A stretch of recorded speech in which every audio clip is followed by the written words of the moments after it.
evaluate. So we're going to evaluate base 9, 27. So we want to do our let statement so we can put it in exponential form and set it equal to a variable. So I'm going to continue with y.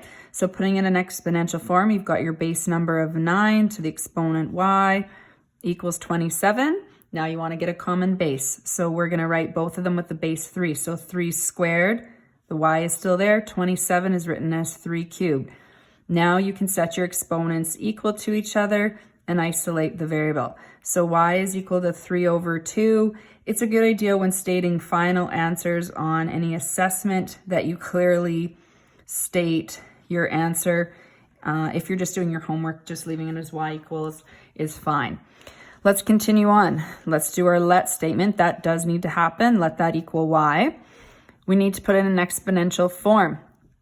We don't see the base number. So remember that if you don't see the base number, it is 10. I like to write it in to help me visualize exponential form.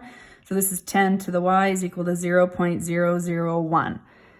Now we're not used to necessarily working with decimals as much as we are fractions. So I like to visualize this. If I move this 3 to the right, it's like I've times it by 1,000. So this is 1 over 1,000, which is 10 to the y is equal to 10 to the -3.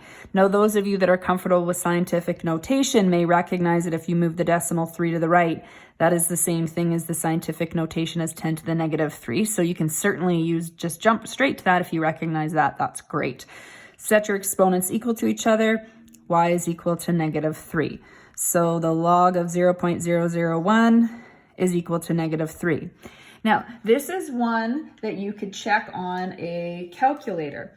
So if you want to look at your calculator, you're not supposed to use a graphing calculator anymore, but that's all I have here. So if you were to just put log, so use the log button on your calculator, and you're going to type in 0.001. So you're going to go log.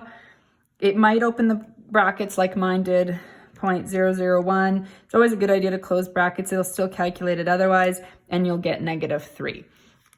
So you'll get that answer.